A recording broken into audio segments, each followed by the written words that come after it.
So once we have the activities, then activities can also have resources and costs assigned to them. And resources are different to the colour codes which were shown, which of these are just responsibility codes. So in the library, in the resource library, we can have different resources, and these can be hierarchically arranged. So you can have parents and children and parents in this library. It greatly simplifies the list, and the folder level is also quite an important concept about skills.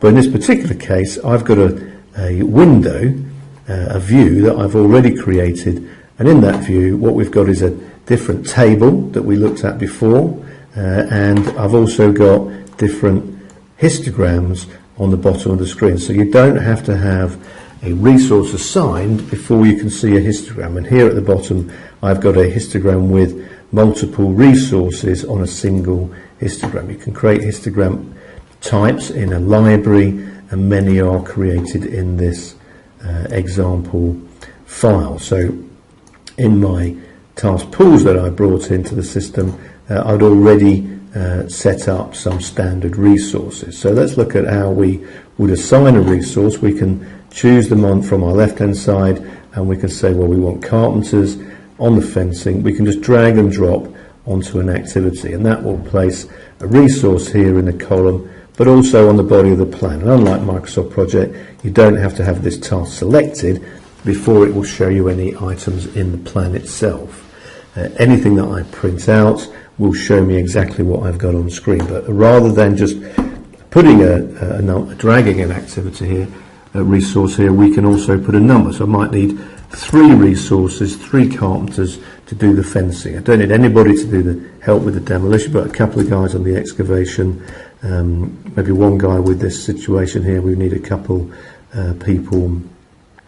And when I add a resource there, you see on this particular graph that we're exceeding the number of people that we have available to us. So we'll just close that graph. So we're exceeded a capacity. I've given that capacity in the properties. So maybe I say, well, actually, we're going to have 7 people on this particular process if we employ them.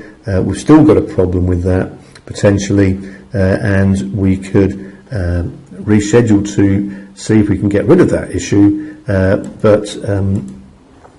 and it has overcome that issue, but there would have come a situation where we wouldn't be able to resolve a problem in this circumstance. And then you can either move the activities yourself to try and overcome that difficulty, or you can let the system do it for you. So it's possible under the allocation tab to level these resources, to take that overusage, that red bit, on a single or multiple resources, and depending on what you want to do, you can also let the system find a solution to the problem that you've just presented it with. So it's very good for resource limited scheduling.